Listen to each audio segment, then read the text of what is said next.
Hi friends, இந்த வீடியோவில் வந்து நம்ம என்ன பார்க்க போகிறோம் அப்படின்னு கேட்டிங்கன்னா, இப்போ வந்து நம்மளோட பிக் பாஸ் சீசன் 9 தமிழை வந்து தடை செய்யுங்க அப்படின்றது இப்போ வந்து ஒரு விஷயம் வந்து இணையதளத்தில் ரொம்ப ரொம்ப ஷாக்கிங்காக போயிட்டுருக்கு.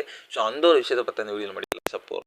இப்போ வந்து பிக் பாஸ் சீசன் 9 வந்து கடந்த அக்டோபர் 5ஆம் தேதி வந்து தொடங்கிச்சு அப்படின்னு சொல்லலாம். ஸோ இதில் வந்து 20 போட்டியாளர்கள் வந்து வீட்டில் வந்து இப்போ வந்து களமிறங்கி இருக்காங்க.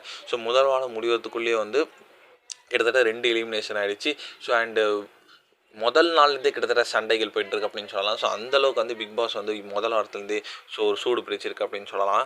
ஸோ இப்போ வந்து பிக் பாஸில் வந்து நிகழ்ச்சி வந்து தடை செய்யுங்க அப்படின்றது தமிழக சட்டமன்ற உறுப்பினரும் தமிழக வாழ்வுரிமை கட்சியின் தலைவருமான வேல்முருகன் வந்து இப்போ வந்து வலியுறுத்தியிருக்காரு. ஸோ அவர் வந்து என்ன சொல்கிறார் அப்படிங்கன்னா, ஸோ பிக் பாஸ் வந்து சண்டை, குரோதம், ஆபாசம், பொய், துரோகம் அப்படின்ட்டு வந்து நம்ம தமிழுக்கு வந்து எதிர்மாறான உணர்ச்சிகளை வந்து இதில் இருக்குது. ஸோ எதுவுமே வந்து தமிழ் சமூகத்துக்கோட பாரம்பரிய அடையாளங்களை காட்ட மாட்டேங்குது.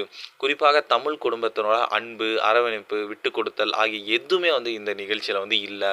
ஸோ மக்கள் வந்து பார்த்துட்டு கண்டிப்பாக கெட்டு போவாங்க. ஸோ தயவு செஞ்சு இந்த ஒரு நிகழ்ச்சி வந்து தடை செய்யுங்க அப்படின்றது அவர் வந்து வலியுறுத்தியிருக்காரு. ஸோ இந்த ஒரு விஷயம் வந்து எங்கே போய் முடிய போகுது அப்படின்னு நம்ம வெயிட் பண்ணி தான் பார்க்கணும்.